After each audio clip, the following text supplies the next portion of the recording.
I watch in a different way.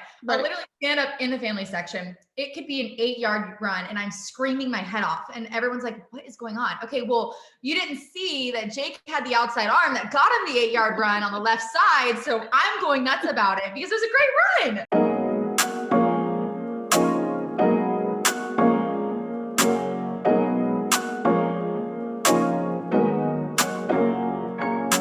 Hello, hello, hello. What is up, everybody? I'm Maria Martin, and this is Married to the Game. And welcome to championship season in the city of Atlanta. 2 championships in the span of 2 months. Both the Braves and the Dogs win a championship. And guess what? We've had wives of coaches that have been on those championship teams on this podcast. How cool is that? So we're going to have to circle the wagon and make sure that we talk to them and catch up with them as to what it was like to win a championship and what life is like after. Because I know for me, I'm actually probably still picking confetti out of my clothes, my bags. I'm serious. And I've been back for a couple weeks now, at least from the national championship. What a fun and exciting time to be in the city of Atlanta. And I could talk about that for the next hour, but that's not what this podcast is about. And today is an epically exciting episode because, drum roll please, we have our first Falcons wife. Yay! I'm so excited because the Falcons have been an organization that I've wanted to tap into for a while. And for this particular guest to kick things off makes it even better because her and I go way back. She is also a sports reporter, and she's done great things for the SEC Network and the University of Alabama covering the Crimson Tide.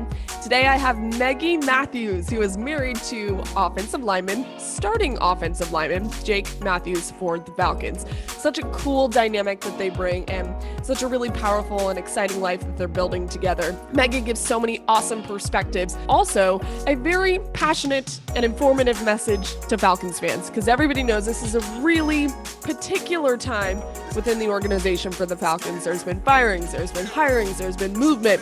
So I loved hearing what she has to say from the inside of the Falcons organization. And you're not going to want to miss the story of how they met and how they came to be engaged.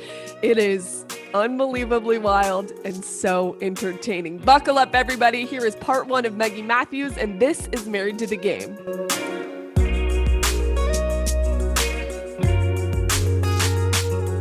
First of all, Meggi, I'm so excited that you get to be on an episode with me. We've been talking about this for a long time, and you and I have actually known each other for a while, so I'm happy that you get to be on today. Yes, a long time. Alabama days, the days Jake does not let me talk about. Wait, why is that? Yeah, I mean, A&M, I still to this day, we have a big family group chat, and I mean, No one will let me forget that A&M was the team to beat Alabama first this year. I'm sure. I mean, I didn't go to Alabama, so like my loyalties aren't lying directly with Alabama, but I was there for a long time. I know a lot of people there, but obviously now being married to Jake, it's like, who do I go for? Jake's going to hold that against you then, huh? He's just going to say no matter what. He never visited me in Alabama. So, when I picked him up in Birmingham, I was like, welcome to, I literally think he got off the plane in the first verse out of his mouth where, man, I remember when I was here and I beat them. Last time I was here, we beat them with Johnny Manziel. And I was just like, whatever. Of course. And I'm sure that he never lets you live that down, especially like you were talking about this year. What was that like in your household whenever Texas A&M beat Bama earlier this year? Oh my gosh, he was in the hotel. So that would have been a Saturday night and he would have been at the hotel getting ready for the game. So he's very, I call it like the Saturday syndrome in our house where he gets like kind of quiet and just like really focused, and everyone laughs at me because like when we have I'm totally getting off topic, but when we have guests in town, I like usher them out of the house. And I'm like, come on, let's go do this, let's go do that, just to kind of like, I have no idea what it's like to prepare for an NFL game. Sure. So I know what I'm like preparing for like, a reporting job, and I'm very like kind of in my zone. So, but I think that was like the first time I've seen him get like really excited, like on a Saturday at a hotel watching a game. But he was losing his mind. Yeah, I think he almost turned it off at one point because I think Bama looked like they had it. Yes. And he's like, I'm over this, I'm done. And then he turned it back on and they ended up winning. And my brother-in-law, the youngest of the boys, is at A&M right now. He's hurt, so he wasn't playing, but I mean, everyone was losing their mind. So Oh, I'm sure. I didn't realize that you guys now have another Aggie in the house. That's also just that adds fuel to the fire, unfortunately for you, because you work for Alabama. 4 Aggies. Yeah. We've got, I think I have that correct. Yeah. So 4 of the 7 kids went to A&M, and Oh then my Jake's gosh. dad went to USC, obviously. So, but no, I mean, they're A&M all the way through. And obviously no pressure for your future kids, right? I know, right? I'm just like, I mean, we already have what, 6 nieces and nephews now. Yeah, that's So, nuts. and everyone's kind of like obviously looking at us because we Of got married course. last March. And so, yeah, I mean, the competition, I mean, just the competition between Jake and I is ridiculous because I played softball forever. Yeah. So it's not, I mean, it's very healthy, but we're definitely like, everyone's just so competitive. So competitive. I love that. And before we get into all that, because I want to hear all about that relationship and that dynamic, how did you guys meet? So obviously like being in the sports reporting world, I guess. And then I grew up in Atlanta. So I was born in Tampa, moved to Atlanta when I was 4. We always like knew of each other. And I joke, he's 4 years older than me. So like when I start comparing time frames of like high school and college, and he's like, oh my gosh, I was in the league. And I'm like, it doesn't really make that big of a difference. It's 4 years, true. relax. It's true. I joke that I'm more mature than him most of the time anyway. But so like in boy years, what do they say? Like maturity wise, we're probably at the same level, I guess. I think that's true because like Levi and I are 5 years apart. Like when I was in high school, he was getting drafted, and so it was like I'm like I don't like to think about that. It's like very weird. But continue. Yes. I totally get it. I totally get it. Can we not mention that? Like, Yeah, please no. Don't It's a different time too. When you're in your 20s, you can't compare like, oh, when you were in elementary school, I was in high school. Okay, it's a little weird. Let's not talk about that. I mean, at least I wasn't like being born when you were in high school or something. Like there's some big age gaps. But, that's different. Yes. So he had reached out to me when I was in Alabama, just like knowing, many different people. And we had started talking. He came to Alabama. I'm never going to let him live that down. He literally went to a wedding. And obviously our schedules were crazy. He was in off season when we met, but I was, in the thick of basketball and like pro day or starting to do like, get ready for pro day and the draft and stuff. So I remember he flew to a wedding in Dallas. It was actually, it was one of the Jokels. Maybe it was Matt or Luke. I can't remember which one had just gotten married that he played with him. And flew there. And then he's like, I guess he's very strict about his workout schedule during the off season. So he was like, I guess I can come for a day and see you. So he ended up coming on a Sunday and a Monday, and I saw him, and then he flew back and worked out that Monday night. And I was like, this guy is crazy. And then I came out to Texas a few times. And then like the best part of the story though, is everything started getting canceled in March, and we've been dating for, I guess, a few months at that point. And I mean, I was older and he was older. So it kind of like is a little different than like fresh out of college and you trying to figure stuff out. So we were a little bit more mature and could make adult decisions like this. Yeah. So I remember going to my parents in Atlanta for a couple of weeks when everything got canceled, and I had my dog. And I said, oh, okay, well, I was already planning to come and fly and visit him. And my parents were like, you're not flying. And I'm like, it's so funny. I literally pay for my car. I pay for my life.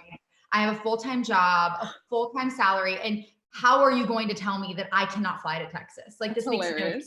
So I was like, you know what? I'll drive. And of course my dad is like, you're not driving 12 hours. And I'm like, you don't even know where I'm at on certain weekends, like covering games, but you're not going to let me drive to Texas.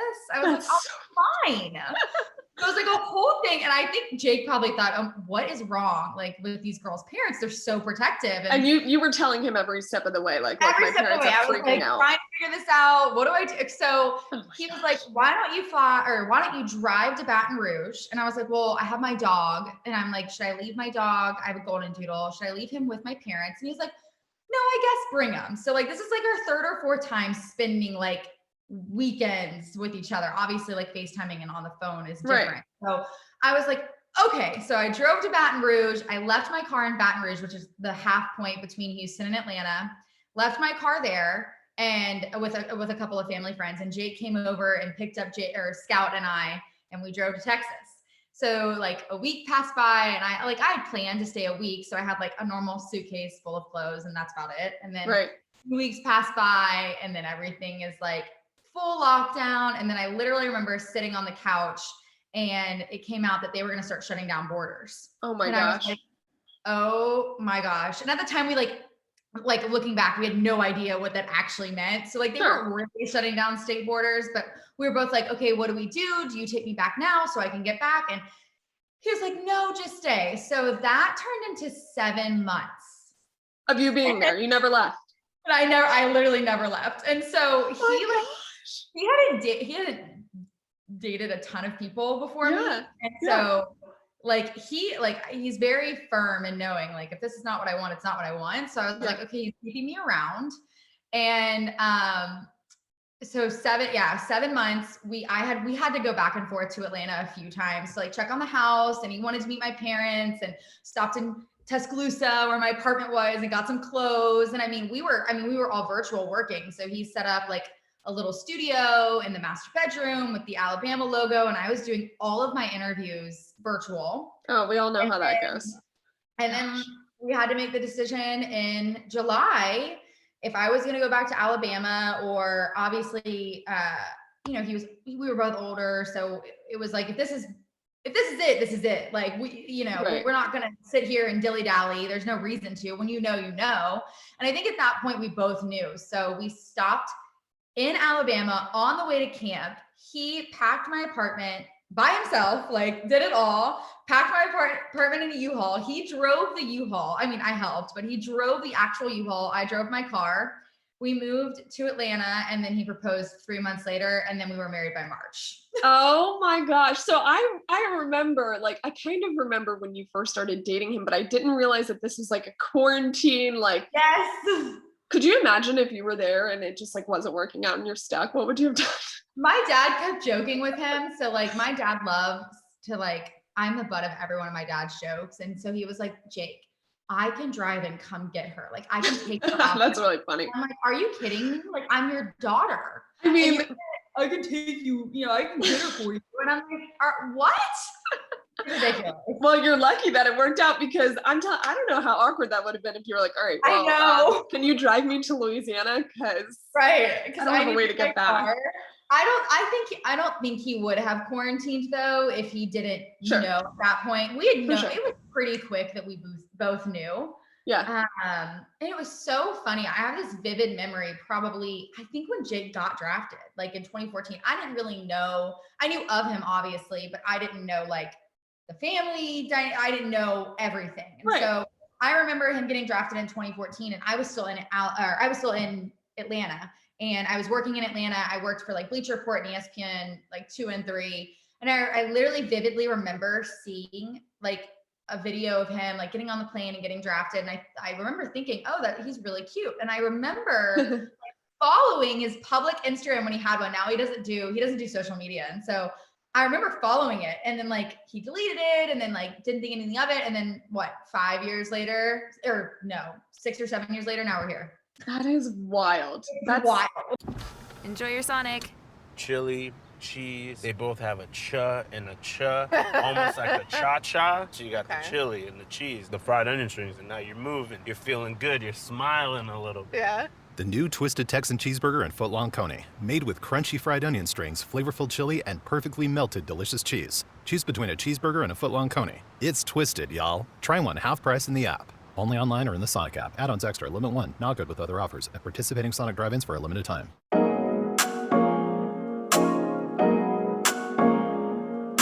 Did you grow up a Falcons fan? No. So actually, my mom cheered for the Cowboys. And that's so cool. I can't even utter these words in this house. This is a whole nother conversation. Well, Jake's downstairs, right? Like somewhere else in the house. Out there. Okay, good. So you can say it.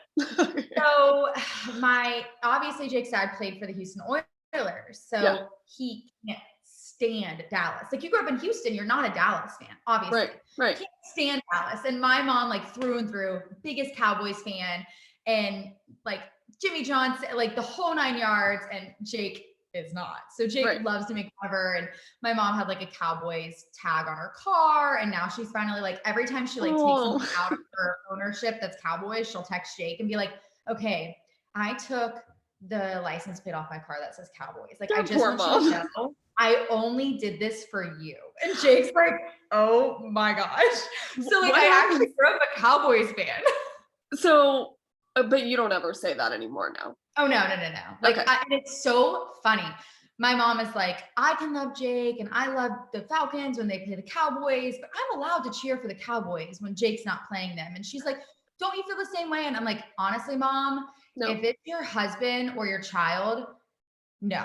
I was like, no. Literally no. I hate every other team. They make my blood boil. I get so competitive. Like, I hate to say that. Obviously, we have I was really good friends with Alex Max, goodness, put that together. Yeah. Right. And they went to the 49ers. So naturally, I hope that player does well and they do well, but nope, it's no other team for me. It's also different whenever, and you can talk about this more obviously, but it's different when like your whole livelihood now revolves around one team. Cause I remember it's funny. I was just talking about this with someone else the other day. They said, who are you a fan of? Like, who are your teams? And naturally I'm from South Florida. So like Dolphins, Heat, all that. Right. But and you can attest to this too. Once you become a reporter and you do things in sports media, you're less of a fan of like the actual teams. You're more of a fan of like the players or even the teams you cover because you want them to do well.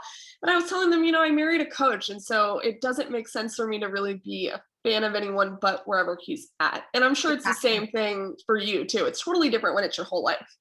Yeah. And I like players. Yeah. You're fans of players. And it's so funny. Like everyone's like, oh, of course. Yeah. The stigma, sports reporter, athlete, like where does it come? Well, I'm like, that's all I do. That's literally all I eat, sleep, and breathe is sports. And of course I just lost my train of thought. I looked outside at the beautiful view and I lost it. It's totally fine. Old. Oh it's my fine. God. This is what getting old is. But it's just like, I don't know, everything revolves around it. Like, for instance, like a great example. Yeah. I grew up in Atlanta and I never like hated the Saints. Like I never was like, oh, the Saints. But like watching the person he turns into when it's Saints week, it's like, I get angry. I'm like, I don't like them. Like it's just like something that like comes over you. And my parents, I remember last year when we started watching the games, the first game Jake got rolled up. And for anyone who doesn't like know what that means, it's literally an offensive lineman's nightmare.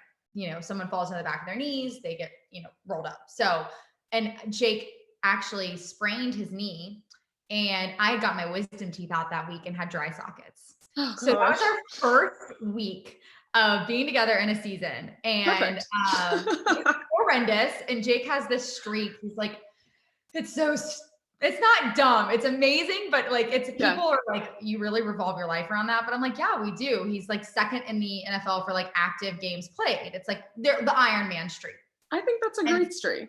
It's a great streak. And it just shows how durable he is. But it's it's like a thing for me. It's like, okay, we have to get him ice, heat, eating well, get this knee ready so he can play next week. Like it's literally a job. Like it literally is like a task that, okay. And I love being behind that and helping him like achieve that. We also joked, like obviously trying for kids. It's like, okay, what plan are we going to have in place? If I'm due in season, X, Y, and Z is going to have to happen. So 1, you don't miss the birth, but 2, we don't get in a situation where you're standing on the sidelines about to start the game, because I would not tell him I was in labor. Like I just wouldn't tell him. You wouldn't?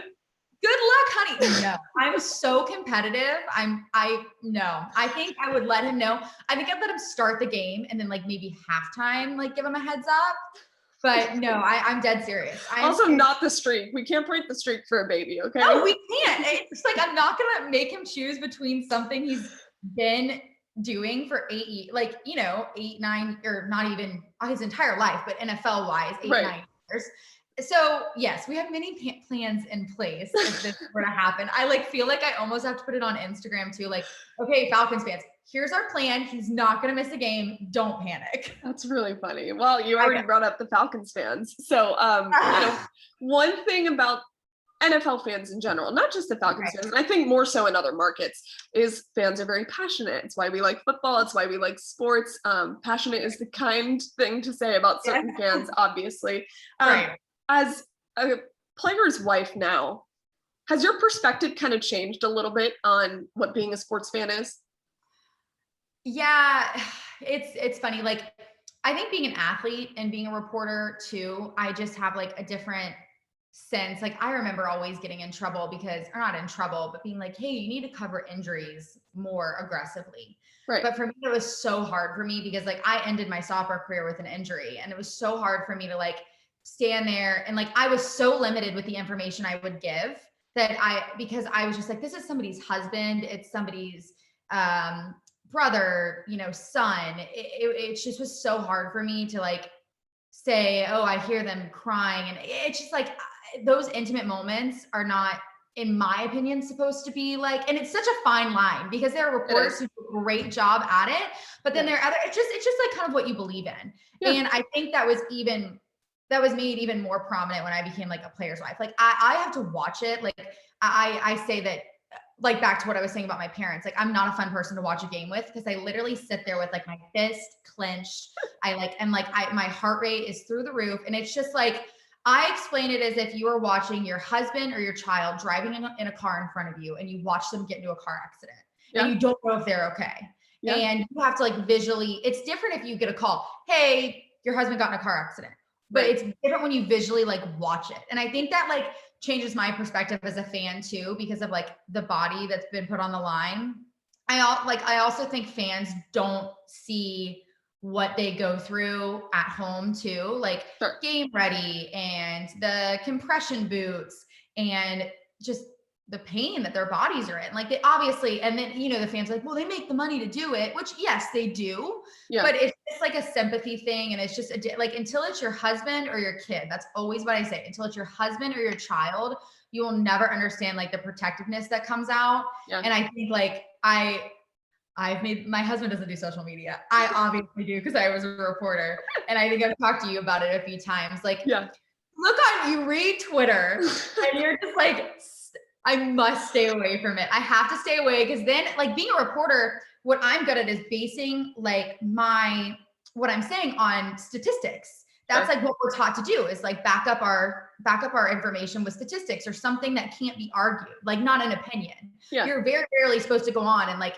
have an opinion about something. I mean, you can, that's more of a studio show, but when you're on the sidelines reporting, you're technically not really supposed to have like a full on opinion. At all, right.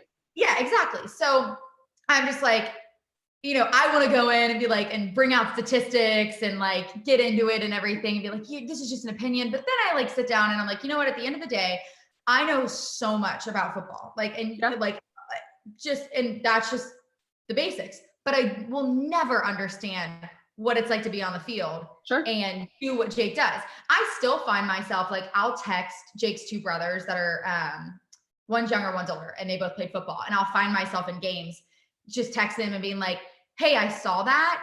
Is that on Jake or not? And I know a lot. Like normally I can watch for sure. And be like, okay, this is what happened here. And by the way, my husband hates that. He was like, that is such an adjustment for me. His mom raised 7 kids. They were in a suite when his dad played. His dad joked like, Carrie, did you even like see the game? Did you see me play? And she's like, oh, I was running after the kids. Like I'm so totally opposite. I'm like laser focused. If Jake shakes his hand out the wrong way, like I see it. Or for the record, the wrong way, I see it. Well, and for the record, for people who don't know that you're really telling the truth, you will text me during games and you will talk to me about specific things in the game. So I know for a fact you're watching from the time that the clock starts to when it hits 4 zeros. Like I know that you are because you'll text me and I don't know what else. I don't know what we talk about, but sometimes it's Twitter and then sometimes you'll text me about random things in the game. Yes. It's just, and I think it's just the reporter in me. Like I was so laser focused on games, and now that it's my husband, I'm like even more laser focused. And it's just like, it's a job for both of us. Like we're both like, he's doing the work, but I'm behind him at home trying to set everything up. So he literally doesn't have to worry about anything when he's there. And he doesn't have to think about X, Y, and Z or who's coming to games or who's coming to visit or if we have this or like, that's handled for him. But, yes, I do watch it, probably a little too much. And then when I get into Twitter, I really do have to think it's like, even like the people who grade out stuff and like, it's so hard because, they have all these things. So, well, how do you know what the play is? Well, we don't have to know what the play is. We just have to know what the actual person's doing. And I'm like, partially that's not true because you really like, Jake's like, I could be doing something that's said in the play that's completely different than what these people think I'm doing. Yep. He's like, it's just you get, and so I literally do still find myself, who knows a lot, trying to ask like, hey, did this just happen? And then I have to remind myself, hey, these people on Twitter, they are fans and they're passionate. But at the end of the day, they don't, and no offense to any fans, because again, I know a ton, but we also don't truly know what's going on in the game until Jake gets done with the game. And, hey, last year he wouldn't talk me through it, but we're getting to a point to where he'll talk me through like a few things, and I like eat it up. I get so happy. It feels like I'm back in my old job. I love that. But it really is like just giving people grace, just a little bit of grace. And that comes from both the fans and the players. Fans give the players grace, players give the fans grace. Because like, again, no one's perfect. Like the fans are going to go say things the players don't appreciate. And then the players are going to do things that the fans probably don't appreciate. But symbiotic relationship. We need both of them. So it's like true. Grain of salt, it's just hard because it's like, it's your husband. Yeah, you're personally invested. Yes, you don't want anyone to say anything about them, but I know my husband's not perfect.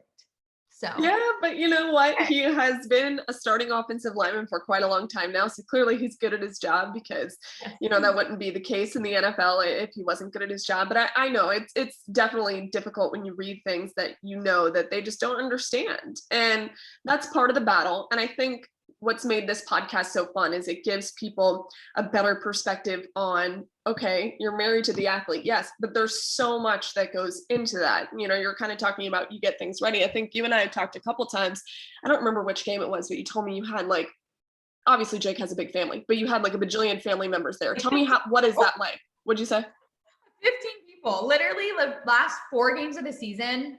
I made a joke. It was like herding cows to get to like 15 people. We're moving. Yeah. I'm like, we're moving this way. Come on, we're going. And it's amazing. Like obviously the sports system's so much fun. We love having many people at the games, but still like, I'm not a fun person to go to the games with. So I'm just sitting there in silence, screaming. It's so funny. I'll literally stand up, and no one else gets this because again, I watch in a different way. I'll literally stand up in the family section. It could be an 8-yard run and I'm screaming my head off. And everyone's like, what is going on? Okay, well, you didn't see that Jake had the outside arm that got him the 8-yard run on the left side. So I'm going nuts about it because it was a great run.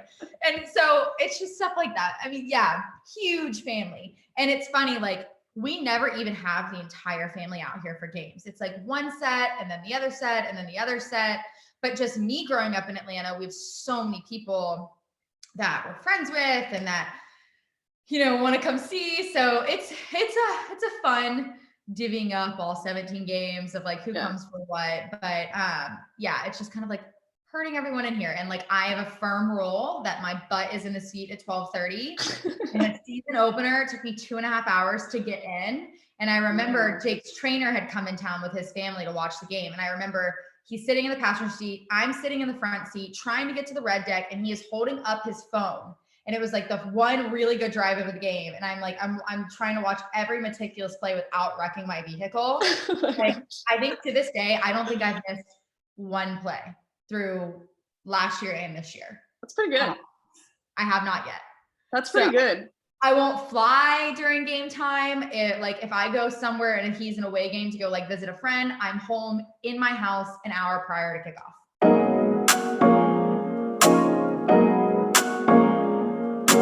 Seriously, so good. We're going to release it in 2 parts. I just love how honest and quite frankly hilarious Meggi is about everything. And it's such a very interesting and important perspective when it comes to the fans. And, I can attest to that. I used to be a diehard sports fan. It's not that I'm not anymore. It's just, it's different. I think when you marry a coach or an athlete, you just kind of remove that fandom for teams. You're just kind of a fan of wherever your husband is at. And I never understood that until it happened to me. And Meggi was kind of talking about that as well. And I just cannot imagine having to be forced to be quarantined with someone that you barely know.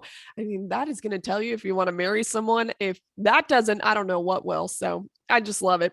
A lot more where that came from. I love this 2-part episode. So stay tuned. We're going to release episode 2 in the coming week. And that's it for now. This is Married to the Game.